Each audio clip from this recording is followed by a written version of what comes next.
వారు నిరసన చెప్తున్నారు, ఈ రెడ్ లైన్ దాటి పైకి వచ్చారు, అక్కడ కూర్చున్నారు, మాట్లాడుతున్నారు.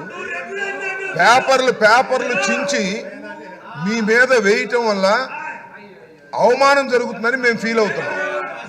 ఈ విధంగా రెచ్చగొట్టే చర్యలు చేస్తే అది మర్యాద కాదు అని మనవి చేస్తున్నాను. మరొక్కసారి మనవి చేస్తున్నాను, మీరు కాగితాలు చించి స్పీకర్ మీద వేయటం అనేది మీరు అవమానకరంగా వ్యవహరిస్తున్నారు. మా సభ్యులను సభను రెచ్చగొడుతున్నారు, జాగ్రత్త. మరొకసారి చెప్తున్నా, మీరు ఎంతసేపు అయినా నిరసన చెప్పండి.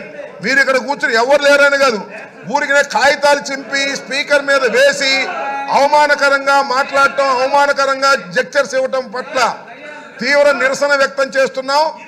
మీరు మర్యాద తప్పుతున్నారు, సభా సాంప్రదాయాలను తప్పుతున్నారు.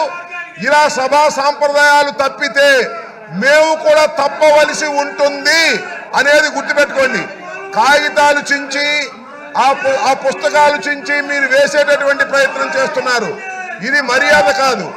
అసలు మీరు సభలో ఉండదలుచుకున్నారా, వెళ్ళదలుచుకున్నారా? వెళ్ళదలుచుకుంటే చెప్పండి, మీ అంతటా మీరు వెళ్ళండి.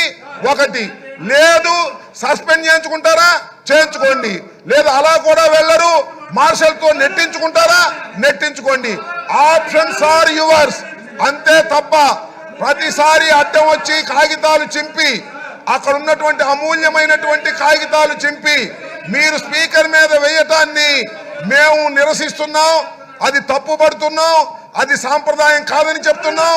అలా చేయటం వల్ల మేము రెచ్చిపోవాల్సిన పరిస్థితి ఏర్పడుతుందని కూడా సున్నితంగా హెచ్చరిస్తున్నాం, జాగ్రత్త అని కూడా చెప్తున్నాం.